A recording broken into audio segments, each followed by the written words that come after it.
मैंने कल की रिकॉर्डिंग अभी थोड़ी देर पहले पोस्ट ग्रुप में डाली थी और लेट हो गया मैं, तो अच्छा है आस्था ने वो रिकॉर्डिंग देख ली और उसको कुछ डाउट्स पूछने हैं। हाँ आस्था, तुम बताओ अपने डाउट्स क्या कहना चाहते हो, फिर से बोलो। जो प्रॉफिट एक तुम्हारा डाउट था रेशियो के ऊपर। चलो रेशियो के ऊपर तुम कहना, इसका ये कहना है कि हम जो प्रॉफिट पार्टनर्स को बांटेंगे तो वो कैसे बांटेंगे, मतलब उसका बेसिस क्या होगा? ये होगा कि जिसने जितनी कैपिटल लगाई है उसके बेसिस पे, या कोई ज्यादा काम करता है या कम काम करता है उसके बेसिस पे, उसका आधार क्या है? देखिए क्या होता है कि हम अभी आगे पढ़ेंगे, थोड़ा बहुत थ्योरी डिस्कशन आएगा, उसके अंदर हम इसमें और डिटेल में बात करेंगे। जब भी पार्टनरशिप डीड बनती है तो पार्टनरशिप डीड में बनाने का, सॉरी, जब पार्टनरशिप बनती है तो कोई भी पार्टनरशिप बिना एग्रीमेंट के नहीं होती। पार्टनरशिप जब आप बनाते हो तो एग्रीमेंट करना जरूरी होता है। इंडिया में दो तरह के एग्रीमेंट अलाउड है, दोनों तरह के, दो ही तरह के हो सकते हैं, दोनों अलाउड है। एक आप ओरल एग्रीमेंट कर दो, आस्था और तुमको पार्टनरशिप स्टार्ट करनी है, तुम अपने दोस्त से तुमने बात की, देख मैं इतनी कैपिटल लगाऊंगी तो इतनी कैपिटल लगाना, मैं ये काम करूंगी तुम ये काम करना, अपन यहाँ दुकान खोलेंगे, अपने ये बिजनेस करेंगे, यहाँ से लाएंगे यहाँ बेचेंगे। और दोनों ने बात की और उन्होंने कहा ठीक है प्रॉफिट हम आधा आधा बांट लेंगे, या ऐसा करना तू 60% तुम ले लेना, 40% मैं लूंगी, या 60% मैं लूंगी, जो भी है। और आपने बिजनेस स्टार्ट कर दिया, ये कहीं लिखा नहीं है, बात की और स्टार्ट कर दिया। इसको हम कहते हैं ओरल एग्रीमेंट। एग्रीमेंट हुआ है लेकिन वर्बल है, कोई प्रूफ नहीं है इस चीज का, लेकिन है, एग्रीमेंट तो है। दूसरा एक होता है कि जब भी आप पार्टनरशिप बनाते हो तो आप एग्रीमेंट को लिखते हो। ए इतनी कैप लगाएगा, बी इतनी कैप लगाएगा, ए ये काम करेगा, बी ये काम करेगा, ठीक है। प्रॉफिट ए 60% लेगा, बी 40% लेगा, ए 50% लेगा, B 50, whatever. Interest on capital, पूंजी जो जितनी लगाएगा उस पर इंटरेस्ट देंगे, जो पैसा बिजनेस से निकालेगा उस पर इंटरेस्ट लेंगे, उसको कहेंगे इंटरेस्ट ऑन ड्रॉइंग्स। ऐसा क्यों करेंगे? हम सोल ट्रेड में तो ऐसा नहीं करते थे। पार्टनरशिप इसलिए किया जाता है कि ऐसा नहीं हो कि कोई पार्टनर जरूर से ज्यादा निकाले। अब दो पार्टनर्स, पार्टनरशिप तो हर तरह की हो सकती है। जब रिलेशंस बहुत अच्छे हैं, बहुत अच्छी बात है। जब पार्टनर्स में रिलेशन अच्छे नहीं है तो क्या होगा? एक पार्टनर कह रहा है तो उसने 5,000 निकाले तो मैं 6,000 निकालता हूँ, होड़ा होड़ी में निकाल रहे हैं, या बिना मतलब के पैसे निकाल रहे हैं, है ना। एक का दो ही पार्टनर नहीं, 10 पार्टनर हो सकते हैं। इंडिया में पार्टनरशिप फर्म में 50 पार्टनर्स अलाउड है, 50 पार्टनर्स हो सकते हैं। अब उसमें कब झगड़ा हो जाए, क्या हो जाए, तो आप ये चाहते हो कि लोग अननेसेसरी पैसे नहीं निकाले। अगर फर्म से पैसे निकालेंगे तो फर्म के पास कैपिटल कम हो जाएगी काम करने के लिए, तो इसलिए आप चाहते हो नहीं, तो उसके लिए आपने इंटरेस्ट ऑन ड्रॉइंग्स लगा दिया। आप जो भी करना चाहते हो, आप उस पार्टनरशिप डीड में, जो पार्टनरशिप डीड मतलब रिटन एग्रीमेंट, ओरल एग्रीमेंट है तो ओरल होता है, अगर एग्रीमेंट रिटन है तो उसको हम डीड कहते हैं। तो उस डीड के अंदर आप लिख देते हो कि आप क्या क्या कंडीशन है, आप कैसे कैसे पैसे लगाओगे, आप क्या क्या करोगे, सारी कंडीशन उसमें लिखी हुई डीड के अंदर। तो आप जब प्रॉफिट बांटते हैं तो जो डीड में कंडीशन लिखी हुई है उसके बेसिस पे बांटते हैं। अब तुमने एक क्वेश्चन पूछा है तो मैं इसका एक और थोड़ा सा एक आंसर और दे देता हूँ। इंडिया में जो भी पार्टनरशिप फर्म्स बनती हैं उन सारी पार्टनरशिप फर्म को इंडियन पार्टनरशिप एक्ट 1932 के हिसाब से काम करना पड़ता है। वो फर्म बनेगी, उनके राइट्स, पार्टनर्स के क्या राइट्स होंगे, उनकी क्या ड्यूटीज होंगी, उनके क्या रिस्पॉन्सिबिलिटी होगी, कैसे फर्म बना सकते हैं, कैसे अगर पार्टनर्स में झगड़ा हो जाए तो क्या होगा, ये सारी चीजें इस पार्टनरशिप एक्ट 1932 में दी गई। हम जानते हैं, पहले तो आपको समझना होगा ये एक्ट वगैरह होते क्या है। मैं आपको ब्रीफली बता रहा हूँ अगर आपको नहीं क्लियर है तो। एक्ट वगैरह क्या होते हैं? मान लीजिए कोई पार्टनरशिप में झगड़ा हो जाए, पार्टनरशिप झगड़ा हो जाएगा तो कोर्ट में जाएंगे। कोर्ट किसके बेसिस पे फैसला लेगा? कोर्ट जो फैसले करता है, कोर्ट जो डिसीजन देता है वो एक्ट के हिसाब से देता है। और ये एक्ट सबको मालूम है, ओपन एक्ट है, ऐसा नहीं छुपे में, सिर्फ कोर्ट्स को मालूम है। ये पब्लिक डोमेन में अवेलेबल है, आप गूगल सर्च करोगे आपको इंडियन पार्टनरशिप एक्ट पूरा 32 मिल जाएगा। आपको मालूम है कि क्या चीज अलाउड है, क्या चीज नहीं अलाउड है। अगर आप इस एक्ट के अगेंस्ट कुछ काम करोगे तो कोर्ट जो है वो आपके खिलाफ फैसला सुना सकता है। आप इस एक्ट के अंदर करोगे तो आपके फेवर में सुनाएगा। कभी कभी ऐसा होता है कि एक्ट के अंदर कोई चीज क्लियर नहीं होती, तो कोर्ट में मैटर भी जाता है। तो कोर्ट उसकी भावना को, उसकी इंटेंट को समझता है कि what is the intent of the act, उस एक्ट की फीलिंग क्या है, वो कहना क्या चाहते हैं, उसके बेसिस पे अपना डिसीजन लेता है। तो कहने का मतलब ये कि आप कोई भी पार्ट इंडिया में आप पार्टनरशिप फॉर्म बनाएंगे तो आपको इंडियन पार्टनरशिप एक्ट को फॉलो करना होगा। अब ओके। इस एक्ट को देखकर, इस एक्ट की सीमाओं को देखकर, इस एक्ट की स्कोप को देखकर, इस एक्ट के की लिमिटेशंस को देखकर पार्टनर्स आपस में पार्टनरशिप डीड बनाएंगे। कहने का मतलब यह है कि partnership deed can not have anything which is beyond the act. Act में परमिशन नहीं है, लेकिन उसके बाद आप पार्टनरशिप डीड के अंदर कोई चीज नहीं लिख सकते, अलाउड ही नहीं है वो। अगर आप ऐसी डीड बना भी दोगे तो डीड की कोई वैलिडिटी नहीं रहेगी, वो तो एक्ट में नहीं है।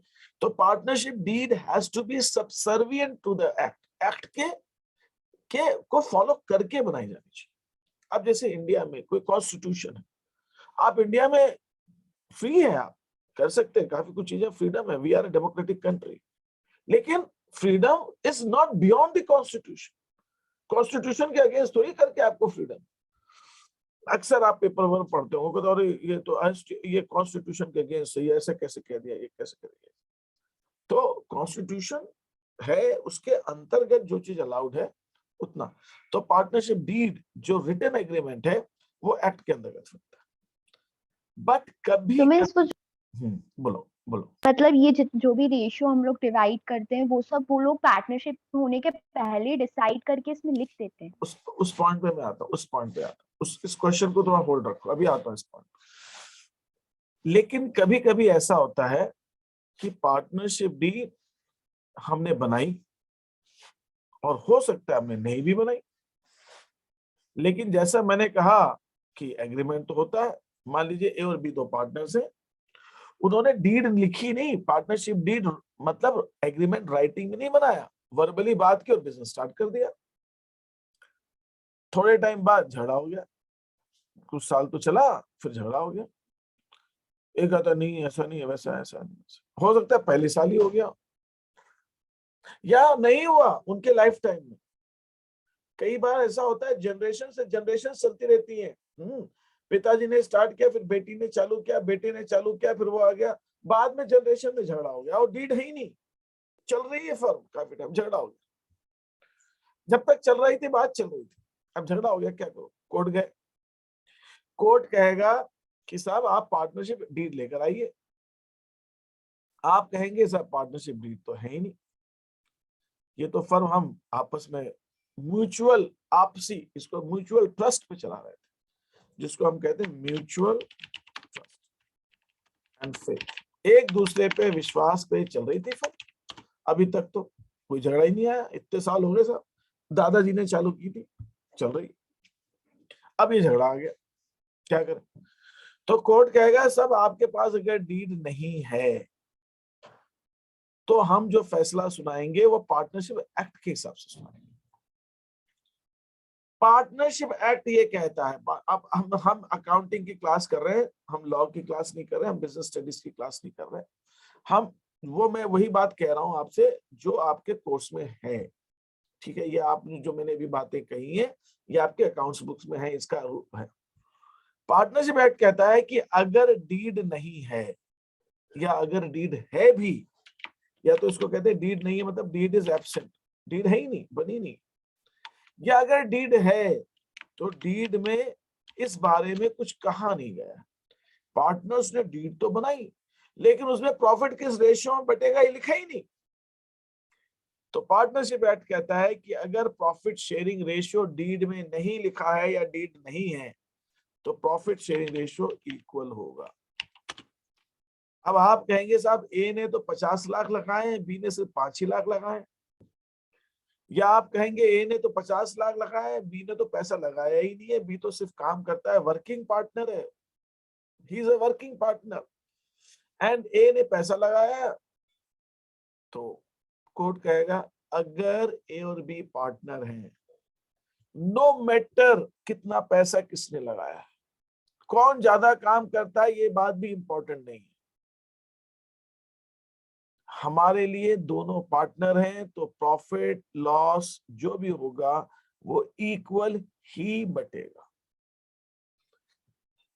अब वो तुम्हारा क्वेश्चन, मान लीजिए हमने पार्टनरशिप स्टार्ट कर दी, 4-5 साल अच्छी चली, कोई दिक्कत नहीं आई, अब झगड़ा आ गया किसी बात पर, उसके एक पार्टनर की डेथ हो गई या कुछ हो गया, समथिंग समथिंग जो भी हुआ, झगड़ा आ गया, किसी भी वजह से हो सकता है, झगड़ा तो कभी किसी कारण से हो सकता है। अब आप कोर्ट में गए, डीड है ही नहीं, कोर्ट एक्ट के हिसाब से कह रहा है बराबर रेशियो, तो आपको इक्वल बांटना पड़ेगा।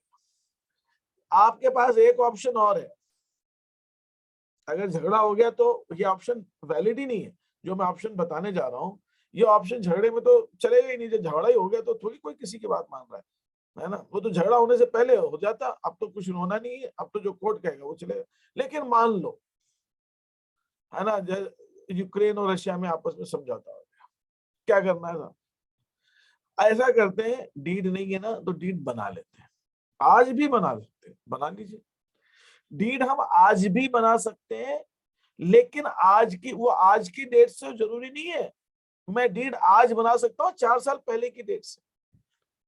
आज तक समझी बात जो तुमने क्वेश्चन पूछा, मैं डीड आज बना सकता हूँ आज, और वो एप्लीकेबल होगा 4 साल पहले से, मतलब पिछले 4 साल का जो प्रॉफिट है उसको भी फिर से रिडिस्ट्रीब्यूट करो, उसको फिर से रिडिस्ट्रीब्यूट करो, तो आप डीड कभी भी बना सकते हो, and that deed can be made with back date also.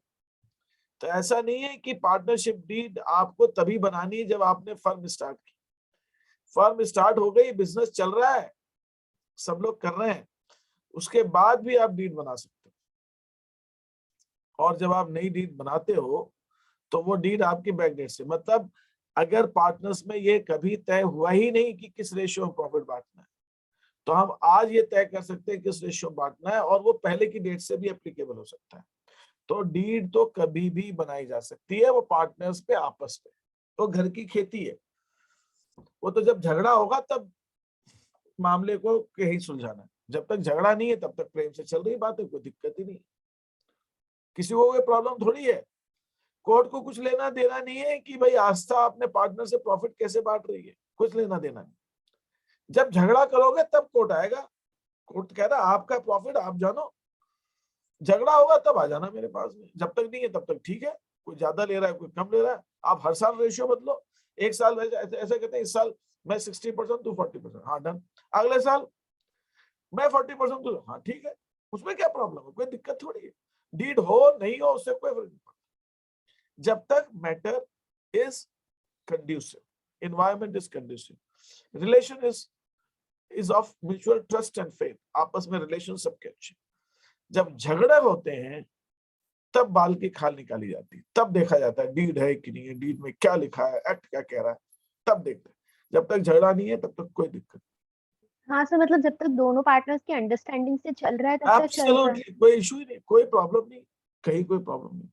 अगर डीड, अच्छा मान लो आपस में अंडरस्टैंडिंग अच्छी है, डीड है भी, तो भी डीड क्या करेगी, पार्टनर्स कहते नहीं हमें नहीं बांटना, हमने जब डीड बनाई थी बराबर बराबर, अब बराबर नहीं बांटना, इसने इस साल बहुत मेहनत की, इसको ज्यादा दे दो 60% में, अरे तो ले लो, उसमें क्या है, कोई प्रॉब्लम थोड़ी है, चेंज कर, और डीड तो आप कभी भी चेंज भी कर सकते हो, उसमें क्या दिक्कत है, कोई इशू ही नहीं। यस। ठीक है, ये एक तुम्हारा रेशियो के ऊपर क्वेश्चन था। दूसरा क्या क्वेश्चन था? Interest on drawings and interest on capital. तुम्हारा क्वेश्चन था कि इंटरेस्ट ऑन कैपिटल, अगर कैपिटल पार्टनर्स हैं और सबकी कैपिटल अलग अलग है, तो सबकी इंटरेस्ट ऑन कैपिटल तो हर पार्टनर की अलग अलग निकलेगी, जिसकी जितनी वो भी कैपिटल है प्रॉफिट रेशियो के बेसिस पे निकलती है, कोई बेसिस होता है उसका? कैपिटल, इंटरेस्ट ऑन कैपिटल तो कैपिटल में निकलेगी, रेशियो, प्रॉफिट रेशियो अलग हो सकता है, कैपिटल रेशियो अलग हो सकता है, एक पार्टनर ने 5 लाख लगाई है और दूसरे ने 3 लाख लगाई, 5:3 का रेशियो, कैपिटल कितनी, 5 लाख 3, प्रॉफिट इक्वल हो सकता है, प्रॉफिट रेशियो कुछ हो सकता है, कैपिटल कुछ और हो सकती है, कोई जरूरी थोड़ी है कि प्रॉफिट रेशियो इक्वल है तो कैपिटल भी बराबर बराबर होगी, कोई जरूरी नहीं है, वो तो आपस की बात है। एक कह रहा है भाई मैंने पैसे कम लगाए लेकिन मैं टाइम ज्यादा देता हूँ, मैं काम ज्यादा करता हूँ, एक ने सिर्फ पैसे लगाए, एक सारा काम कर रहा है, तो प्रॉफिट फिर भी बराबर बांट रहे हैं, यह काम करने वाला ज्यादा ले रहा है, कैपिटल कुछ भी हो सकता है, उसमें कोई दिक्कत नहीं। Yes sir. तो वो कोई भी अंडरस्टैंडिंग हो सकती है, वो कुछ भी हो सकता है, वो आपस की सहमति पर है। Everything has to do with the mutual understanding, that's it. और जहां तक इंटरेस्ट ऑन कैपिटल की बात है, इंटरेस्ट ऑन कैपिटल जैसी जैसी कैपिटल है उसके हिसाब से लगेगी। जिसकी कैपिटल ज्यादा है वो ज्यादा इंटरेस्ट मिलेगा, जिसकी कम है उसको कम मिलेगा। ठीक है। उससे हम सर जो इंटरेस्ट ऑन कैपिटल होता है उससे हम प्रॉफिट एंड लॉस एप्रोप्रिएशन में निकालते हैं कि वो कैपिटल बैलेंस का जो सेकंड उसमें। थोड़ी देर रुक जाइए, उसको समझते हैं। उसको ओके। कहाँ लिखेंगे वो बताऊंगा। ठीक है। Any other questions, any other query? किसी को और कुछ पूछना है? Parul, any questions? No sir. Ridham? No sir. Ridham तुम हो ना क्लास में, मतलब अटेंड कर रहे हो ना, ठीक से सुन रहे हो, Yes, समझ sir. रहे हो? हाँ। पहल यू आर लेट, हमने स्टार्ट किया था डिस्कशन तो। सॉरी सर, वो थोड़ा बाहर चली गई थी तो लेट हो गई। ठीक है, जनरल डिस्कशन था, उसको देख लेना रिकॉर्डिंग में जरूर से। ठीक है, तो ये हमारी कहानी। अब मैं आगे बढ़ रहा हूँ जहां पे मैंने कल पॉज लिया था। Sir Yes, sir. है ना, आपने पढ़ा है बिजनेस स्टडीज में कि पार्टनरशिप में लायबिलिटी अनलिमिटेड होती है। पार्टनरशिप की कुछ खास बातें हैं। एक, पार्टनरशिप की लायबिलिटी अनलिमिटेड होती है। Unlimited liability, unlimited. अनलिमिटेड का मतलब समझते हैं क्या? What is the meaning of unlimited liability? Sir कि अगर मतलब लोन चुकाया नहीं तो फिर पर्सनल प्रॉपर्टीज भी देनी पड़ती है। एक वो होती है लिमिटेड अनलिमिटेड है। लायबिलिटी। लिमिटेड लायबिलिटी का क्या मतलब होता है Parul sir? Sir limited liabilities में प्राइवेट प्रॉपर्टीज नहीं देनी पड़ेगी, ठीक है, जो भी लोन है वो बिल्कुल बिल्कुल, बिजनेस काफी से हद ही तक सही होगा। है। बिल्कुल, बहुत सही, काफी हद तक सही है। पहली चीज तो आपको समझिए कि सोल ट्रेड बिजनेस में और पार्टनरशिप में अनलिमिटेड लायबिलिटी, लेकिन जॉइंट स्टॉक कंपनी में लिमिटेड लायबिलिटी होती है। इसका क्या मतलब होता है? इसका मतलब ये होता है कि मान लीजिए मैंने किसी जॉइंट स्टॉक कंपनी में पैसा लगाया। पैसा जॉइंट स्टॉक कंपनी में कैसे लगाते हैं? शेयर्स खरीद के।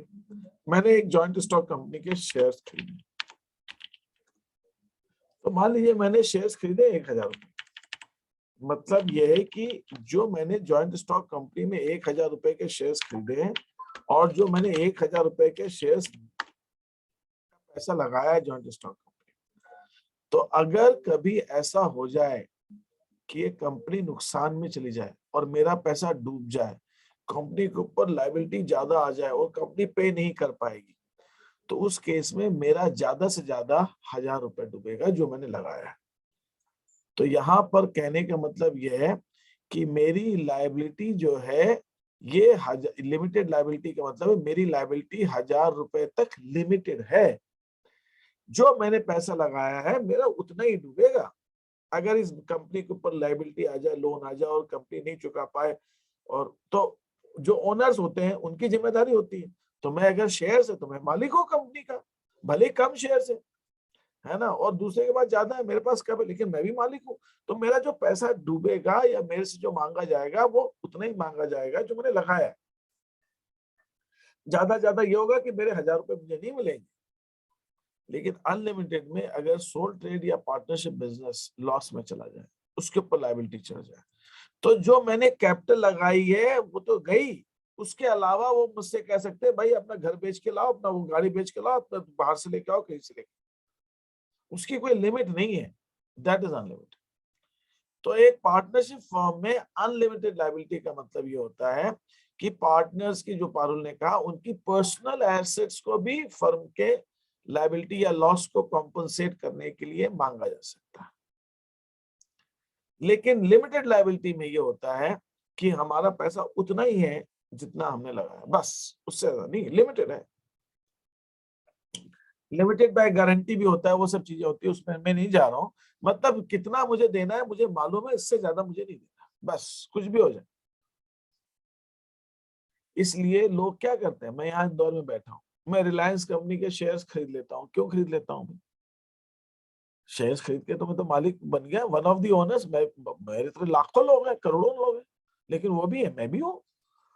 अगर कंपनी को कुछ हो जाता है, लॉस हो जाता है, तो फिर मेरा पैसा भी डूबेगा, उनका भी डूबेगा। मैं तो भाई मेरे को ये भरोसा है कि मैंने जो लगाया उतना ही जाएगा, उससे ज्यादा नहीं जाएगा।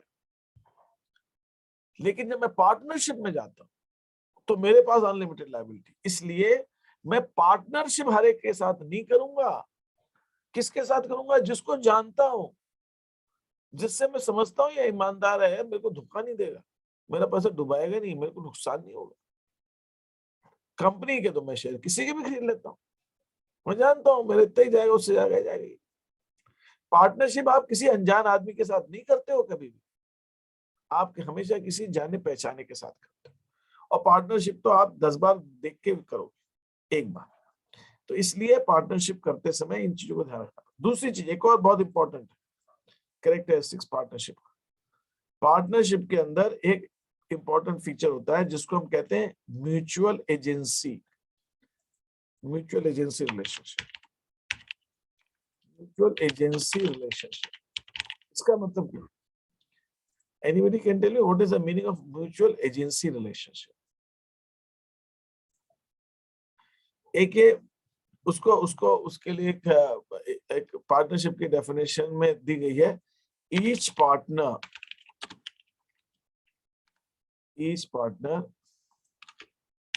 is the principal and agent of the other partner. Her partner किसी दूसरे पार्टनर का प्रिंसिपल या एजेंट भी है। इसका क्या मतलब है? और इसी को हम कहते हैं mutual agency relationship. Any idea ये इसका क्या मतलब? What is mutual agency relationship? Partnership में हम कहते हैं म्यूचुअल एजेंसी रिलेशनशिप होती है, बिना उसके पार्टनरशिप बन ही नहीं सकती। तो इस म्यूचुअल एजेंसी रिलेशनशिप का क्या मतलब है? हर पार्टनर उस फर्म के अंदर एक दूसरे से म्यूचुअल एजेंसी रिलेशनशिप से बंधा हुआ है। म्यूचुअल एजेंसी रिलेशनशिप का मतलब ये होता है कि मान लीजिए हमने कोई मिलके, है ना, पार्टनरशिप फर्म स्टार्ट की। 2 लोग हैं, आप है मैं हूं, हम 2 पार्टनर एक फर्म के अंदर। अब क्या हुआ? मैं आपका एजेंट हूं और आप मेरे प्रिंसिपल हैं, और मैं आपका प्रिंसिपल हूं, आप मेरे एजेंट हैं। दोनों एक दूसरे से इस ढंग से बंधे। इसका मतलब क्या होता है? इसका मतलब ये होता है कि मान लीजिए आपने किसी को अपना एजेंट अपॉइंट किया, तो उससे कहा कि भाई तुम जाओ और ये सौदा करके आ जाओ, तुम जाओ और ये सामान खरीद के आ जाओ, तुम जाओ ये कॉन्ट्रैक्ट करके आ जाओ। आपने उसको एजेंट बनाया, उसको पावर दी है, उस पावर के अंतर्गत वो जाके एग्रीमेंट करके आ जाता है, आपका एजेंट है वो। तो आपके एजेंट जो करेगा उससे आप बंधे हुए हो। आप ये नहीं कह सकते कि भाई उसने क्या, मुझसे मतलब नहीं। नो, अगर आप प्रिंसिपल हो और वो एजेंट है, तो एजेंट एज अ आपके बिहाफ में आपकी तरफ से अपनी लिमिट, आपने उसको सीमा दे रखी है, उस लिमिट के अंतर्गत कुछ करता है तो आप उसे बंधे हुए। मैं आपको एग्जांपल देता हूँ। सेल्समैन आते हैं, सेल्समैन कहते हैं साहब ऐसा कीजिए, एक मोबाइल ले लीजिए, इस पे कंपनी इतने का है, इसमें इतना डिस्काउंट है। भाई तू मालिक है क्या कंपनी का? नहीं, तो सेल्समैन हूँ। तू मालिक तो है ही नहीं, तू कैसे दे सकता है डिस्काउंट?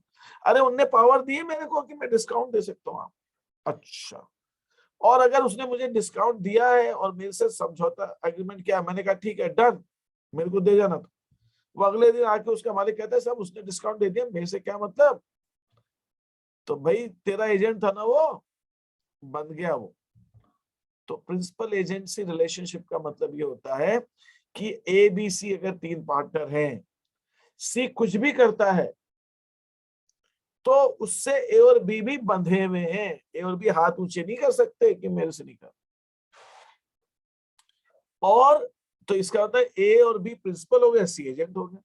दूसरे केस में सी प्रिंसिपल हो गया और ए बी एजेंट हो गया। ए बी कुछ करते हैं तो उससे सी भी बंधा हुआ है। तो हर पार्टनर एक दूसरे से प्रिंसिपल एजेंट रिलेशनशिप में बंधा हुआ है।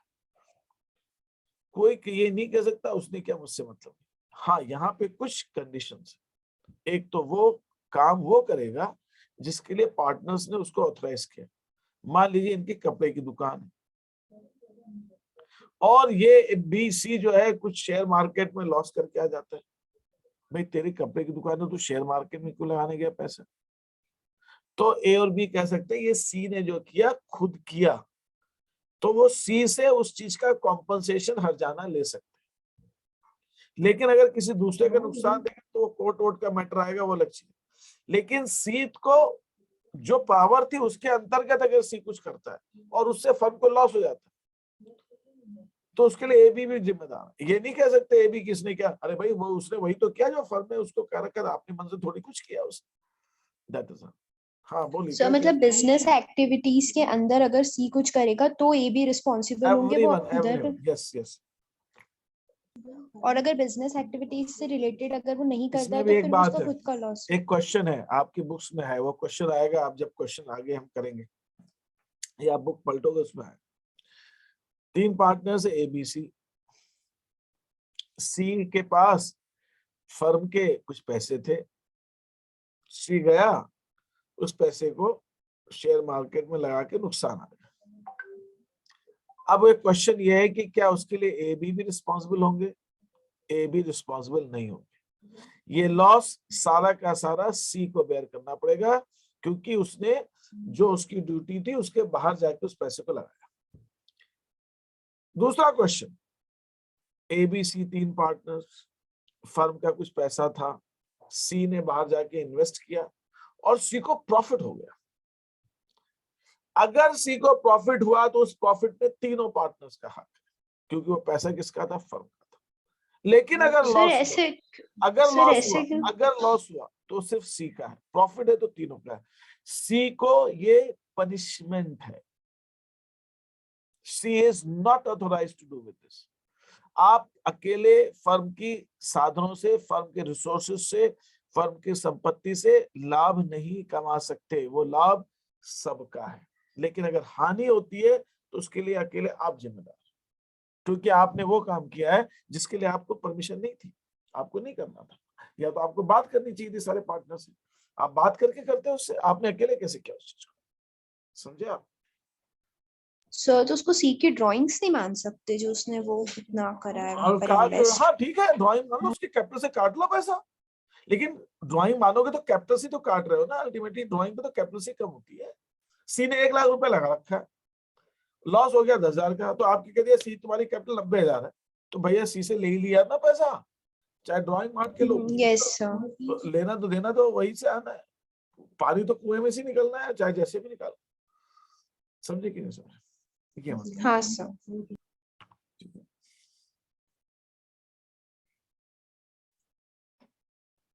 Now moving further with this, हमने ये सब चीजें डिस्कस की थी कल लेजर वाली। मैं आपको ये अकाउंट की बात कर रहा था कि ट्रेडिंग P&L अकाउंट और बैलेंस शीट के बीच में हम एक अकाउंट बनाते हैं जिसको हम P&L एप्रोप्रिएशन अकाउंट कहते हैं। P&L एप्रोप्रिएशन अकाउंट सिर्फ प्रॉफिट बांटने का काम करता है, और फिर मैंने बताया था प्रॉफिट बांट तो दिया आपने, लेकिन जब बैलेंस शीट में दिखाने लगोगे तो बैलेंस शीट में इस ढंग से सब अलग अलग दिखाना पड़ेगा, बड़ी लंबी बैलेंस शीट हो जाएगी। तो कैपिटल में जो चीज जोड़नी है, घटानी है, वो काम भी हम बैलेंस शीट में नहीं करते हैं। उसके लिए हम प्रेफर करते हैं अलग अकाउंट बनाना जिसका नाम है पार्टनर्स कैपिटल अकाउंट। अब ये पार्टनर्स कैपिटल अकाउंट को देखते हैं। अब पार्टनर्स जब कैपिटल अकाउंट बनाते हैं तो ये जो आखिर में बैलेंस आया जिसके अंदर जो कुछ जोड़ना है वो हमने जोड़ दिया, और जो कुछ घटाना है वो हमने घटा दिया। ये सब जोड़ने घटाने के बाद जो बैलेंस आया, हम ये बैलेंस बैलेंस शीट में लिखते हैं, ये बैलेंस बैलेंस शीट में लिखते हैं। अब इसके अंदर करते क्या है, ये अकाउंट है क्या, इसको समझने की कोशिश करते हैं। बड़ा सिंपल सा अकाउंट है। इसके अंदर सबसे पहले हम ओपनिंग बैलेंस, हमारे पास क्लोजिंग बैलेंस है। अब जैसे ये पार्टनर्स का है, ठीक है, इसके अंदर जब हम बनाते हैं तो हमारे पास 2 बैलेंस है। एक तो साल के शुरू के बैलेंसेस हैं, ओपनिंग बैलेंस। इस बैलेंस के अंदर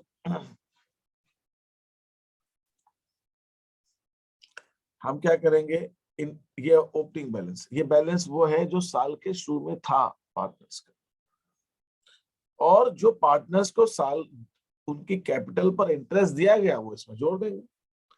मैं आपको यहाँ पे एक चीज क्लियर कर देता हूँ, ये जो अकाउंट आप देख रहे हैं ये लेजर अकाउंट ही है। इसके अंदर डेट का कॉलम हमने नहीं बनाया क्योंकि उसकी हमें जरूरत नहीं पड़ती। इसके अंदर लेजर फोलियो हमने जनरल फोलियो नहीं बनाया क्योंकि उसकी जरूरत नहीं पड़ती। और जैसे आप कैशबुक बनाते थे डबल कॉलम कैशबुक में कैश और बैंक दोनों, ये भी वैसा ही है। इसी के अंदर हमने ए और बी दोनों का डाल दिया अकाउंट, दोनों अकाउंट इसमें बना दिए, नहीं तो फिर काम बढ़ जाता है। ये इजी हो जाता है, गलती नहीं होती। ए में भी लिखना है, बी में भी लिखना है, अगल बगल में लिख दिया आपने। तो इंटरेस्ट ऑन कैपिटल जो दिया गया वो लिख दिया। इंटरेस्ट ऑन कैपिटल तो उनके कैपिटल पर मिलेगा, जिसकी कैपिटल ज्यादा होगी उसको ज्यादा मिलेगा, कम मिलेगा। आप ऐसा भी डिसाइड कर सकते हो कि जो पार्टनर ज्यादा काम कर रहा है उसको जो सैलरी भी दी जाए, कम वाले को कम दी जाए। पार्टनर्स के ऊपर है, वो तो आपस में एग्रीमेंट में जैसा चाहेंगे वैसा कर सकते हैं। वो कहते हैं हम पार्टनर को सैलरी देंगे, दे दो भाई, हमें कोई दिक्कत थोड़ी है, प्रॉफिट आपका है, आप जैसे चाहो वैसे बांटो, दे देंगे। तो सैलरी भी दे दी, इंटरेस्ट ऑन कैपिटल भी दे दिया, उसके बाद जो प्रॉफिट बचेगा वो हम रेशियो में बांट देंगे उनके।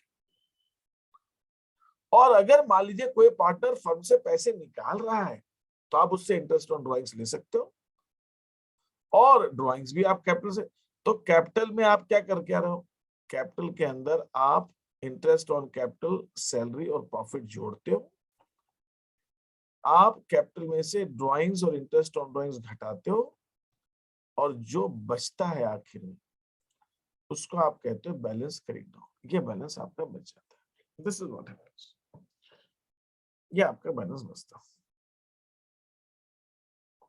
ये वो बैलेंस है जो आप बैलेंस शीट में लिखते हो, और ये जो जोड़ने घटाने का काम है ये बैलेंस शीट में करने के बजाय आप अकाउंट में करते हो, जिसका नाम है पार्टनर्स कैपिटल अकाउंट। किसी का कोई क्वेश्चन है यहाँ पर?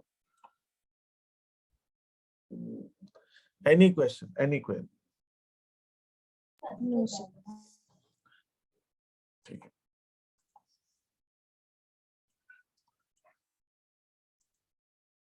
अब ये हमारा प्रोसेस ऑफ समराइजेशन, ये मैंने आपको बताया था लास्ट टाइम में कि एक्चुअल में एक पार्टनरशिप फर्म में हम हमारा पूरा फाइनल अकाउंट बनाने के प्रोसेस में सब चीजें आती हैं। हम trading and profit loss account बनाएंगे, हम P&L एप्रोप्रिएशन बनाएंगे, पार्टनर्स कैपिटल बनाएंगे, फिर बैलेंस शीट बनाएंगे। That is how we go about. अब हम थोड़ा सा देखते हैं कि हम P&L एप्रोप्रिएशन अकाउंट बनाते कैसे। ठीक है, यहाँ तक कोई क्वेश्चन हो? यहाँ से हम अलग फेज में जा रहे हैं, किसी का कोई क्वेश्चन हो, कोई डाउट हो, कुछ पूछना चाह रहे तो पूछ सकते हैं। ठीक है, जब हम P&L एप्रोप्रिएशन अकाउंट बनाते हैं तो हम सबसे पहले क्या करते हैं, मैंने आपको बताया था कि P&L appropriation account trading and profit loss account बनने के बाद बनता है। तो P&L एप्रोप्रिएशन अकाउंट स्टार्ट होता है नेट प्रॉफिट से, नेट लॉस भी हो सकता है तो नेट लॉस। ये नेट प्रॉफिट कहां से आया? प्रॉफिट एंड लॉस अकाउंट में जो आपने नेट प्रॉफिट निकाला है वो यहाँ लिखा है। अगर आपको ध्यान हो तो मैंने आपसे चीज कही थी कि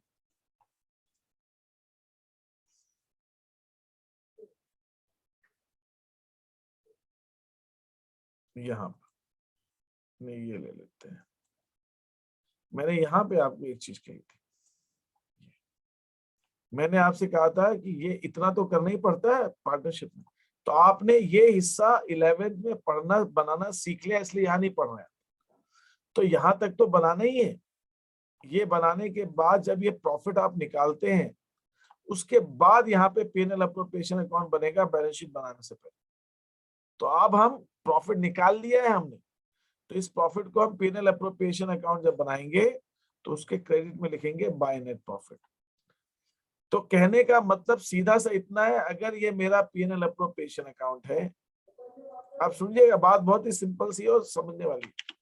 ये मेरा P&L एप्रोप्रिएशन अकाउंट है, इस अकाउंट के अंदर बाय नेट प्रॉफिट जो मैंने लेकर आया हूं, मैं कहां से लेकर आया हूं? P&L अकाउंट से लाया हूं।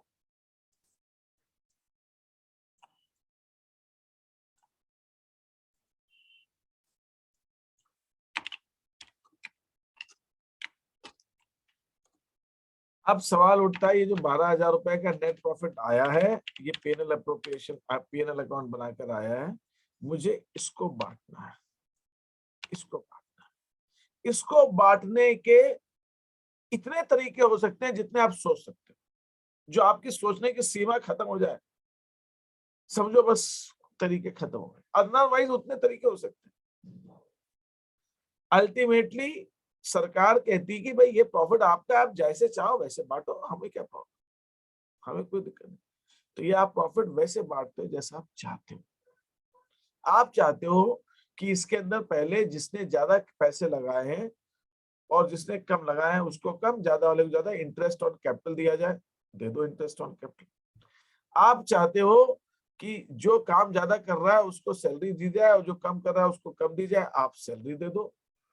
आप चाहते हो कि इन्होंने जो पैसा निकाला उस पर इंटरेस्ट ऑन ड्रॉइंग दिया जाए, वो भी ले लो, वो जोड़ दो इसमें, और फिर बचा हुआ बांटेंगे, फिर बचा हुआ बांट दो। आप कहते हो कि नहीं हम इसके अंदर कमीशन देंगे, कमीशन दे दो। आप जैसा चाहो वैसा कर सकते हो। तो अभी हम यही पढ़ने वाले हैं कि प्रॉफिट बांटते कैसे हैं। इसकी कोई कोई लिमिट नहीं है बांटने की तो कोई सीमा नहीं है, आप जैसे चाहो वैसा बांट सकते हो।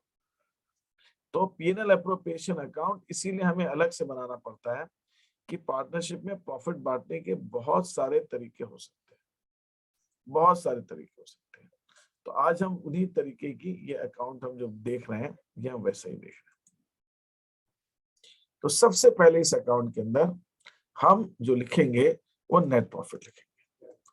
Net profit profit and loss account से उतर के आएगा, वो हम सबसे पहले लिखेंगे। नेट प्रॉफिट लिखने के बाद हम पार्टनरशिप डीड देखेंगे कि भाई पार्टनर्स ने क्या डिसाइड किया है। उन्होंने ये डिसाइड किया कि भाई कैपिटल पर इंटरेस्ट दिया जाए, तो हम एंट्री करेंगे इंटरेस्ट देंगे। इंटरेस्ट देंगे तो क्या करेंगे, ए को जो इंटरेस्ट देना है वो ए को देंगे, जो बी को देना है वो बी को देंगे, और ये जो टोटल हमने, जो तुम आस्था पूछ रही थी, दो पार्टनर्स है, दोनों को अलग अलग, बिल्कुल अलग अलग देंगे। हम ऐसा दिखा सकते हैं कि हमने ए को कितना दिया, बी को कितना दिया, और टोटल बाहर लिख सकते हैं। तो टोटल इंटरेस्ट ऑन कैपिटल तो हमने ये दिया, ये वाला अमाउंट इंटरेस्ट ऑन कैपिटल दिया, इसमें ए का इतना हिस्सा है और बी का इतना हिस्सा है, ये इंटरेस्ट ऑन कैपिटल। फिर पार्टनरशिप डीड में क्या बोला है, पार्टनरशिप डीड में बोला है इंटरेस्ट ऑन कैपिटल दे दिया, अब सैलरी भी दे दो, सैलरी जितनी जितनी बोली है उतनी उतनी सैलरी दे देंगे, और ये सैलरी दे दिया। ये प्रॉफिट में से जा रही है, प्रॉफिट नहीं है तो सैलरी कहां से दोगे। इंटरेस्ट ऑन कैपिटल प्रॉफिट है तभी दे रहे हैं, ऐसा मान के चलिए।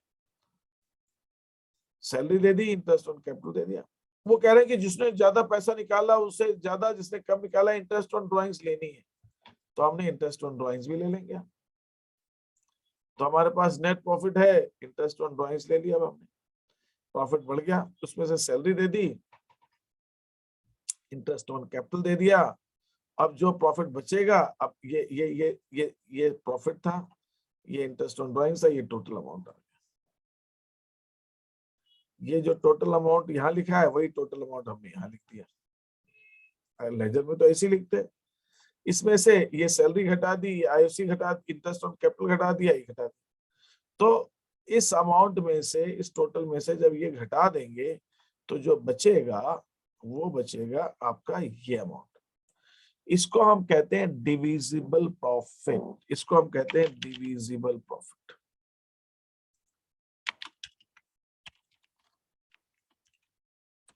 जैसे ट्रेडिंग अकाउंट के अंदर ग्रॉस प्रॉफिट आता है, प्रॉफिट एंड लॉस में नेट प्रॉफिट आता है। पीएनएल अप्रोप्रिएशन में सैलरी, इंटरेस्ट, कमीशन जो कुछ देना देने के बाद जो प्रॉफिट उनके रेशियो में बढ़ता है उसको हम कहते हैं डिविजिबल प्रॉफिट। तो ये सब करने के बाद में जो प्रॉफिट बचेगा ये, उसको हम पार्टनर्स कैपिटल को उनके प्रॉफिट शेयरिंग रेशियो में बांट देंगे। यहाँ पर समझने वाली बात यह है कि ये पूरा का पूरा प्रॉफिट, अगर मान लीजिए यहाँ पे जितना प्रॉफिट है सारा का सारा उनके रेशियो में नहीं बढ़ता। इसके अंदर से अगर सैलरी देनी है तो सैलरी दे दो, इंटरेस्ट ऑन कैपिटल देना है तो वो दे दो, इंटरेस्ट ऑन ड्रॉइंग जोड़ना वो जोड़ दो। ये सब करने के बाद जो डिविजिबल प्रॉफिट बचता है, सिर्फ उस प्रॉफिट को हम उनके प्रॉफिट शेयरिंग रेशियो में, जिसको हम शॉर्ट में पीएसआर कहते हैं, प्रॉफिट शेयरिंग रेशियो में बांटते हैं। तो ये क्या तरीका हुआ, ये कान सीधे नहीं पकड़ के कान घुमा के पकड़ने वाली बात है।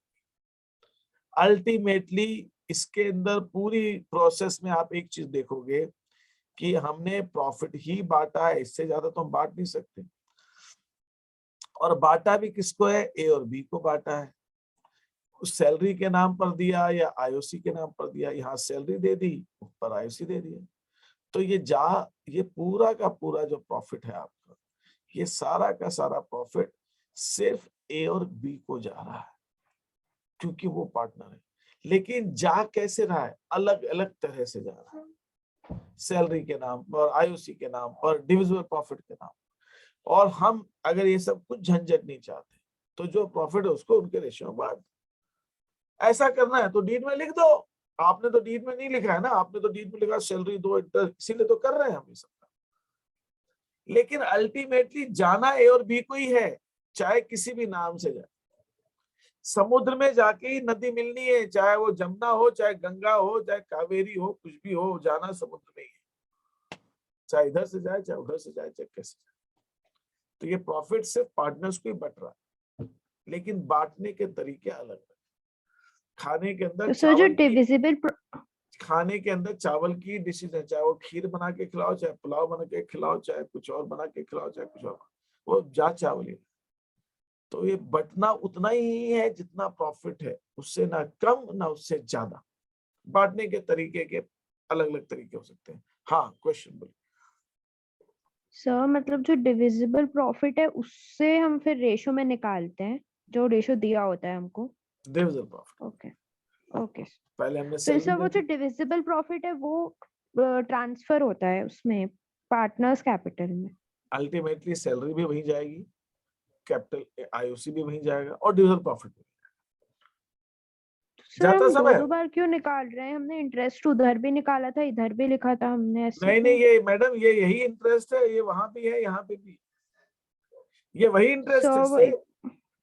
भाई कैपिटल, अगर आप पार्टनर है फर्म के अंदर, आपको इंटरेस्ट मिल रहा है तो आपके कैपिटल में भी तो जोड़ेंगे ना हम। Yes sir. तो वो कैपिटल में जोड़ रहे हैं और यहाँ पे प्रॉफिट में से घटा रहे हैं, प्रॉफिट में से इंटरेस्ट घटा रहे हैं और वहां पार्टनर्स कैपिटल में जोड़ रहे हैं। ये दो जगह जो आ रहा है, ये दो जगह एक्चुअल में है नहीं। ये जो ये इंटरेस्ट तो यहाँ पर प्रॉफिट से घटाया गया है। यहाँ पर इंटरेस्ट ऑन कैपिटल, तो यहाँ पे जो प्रॉफिट है इधर आया नेट प्रॉफिट, उसमें से इतना इंटरेस्ट ऑन कैपिटल घटा दिया। ये घटा तो दिया, किस नाम पे घटाया? ए के नाम पे घटाया, बी के नाम पे घटाया, लेकिन ए और बी को दिया क्या? हाँ, दिया तो नहीं है, तो देना भी तो है भाई। तो जो देना है ना, उसी के लिए तो ये सारी कवायद हो रही है। ये देना ही है, ये देना है। इसको देने के लिए ही इस अकाउंट के अंदर दिया जा रहा है। इस अकाउंट के अंदर इंटरेस्ट ऑन कैपिटल जो वहां घटाया है वो यहाँ जोड़ा है इनकी कैपिटल। सैलरी जो वहां घटाई है वो यहाँ पे जोड़ी है। और ये जो प्रॉफिट है ये डिविजिबल प्रॉफिट है जो बांटा गया। ये सब पार्टनर को ही गया है, अलग अलग नाम से गया है। तो वहां पे प्रॉफिट में से घटाएंगे और यहाँ पर हम जोड़ देंगे। और बैलेंस ब्रॉट डाउन में इनकी कैपिटल आएगी ना? साल के शुरू की कैपिटल आएगी, capital at the beginning of the year, साल के शुरू की कैपिटल आएगी। ठीक है, any questions here? No sir. तो मैंने आज आपको थोड़ा सा, सेकेंड क्लास थी, आज आपको थोड़ा सा कॉन्सेप्ट और समझाया है। अब मैं कल जो लूंगा उसके बाद कुछ क्वेश्चंस आपके होमवर्क आपके स्टार्ट हो जाएंगे। ठीक है, आपको किसी को कोई चीज पूछनी है तो पूछ सकते हैं।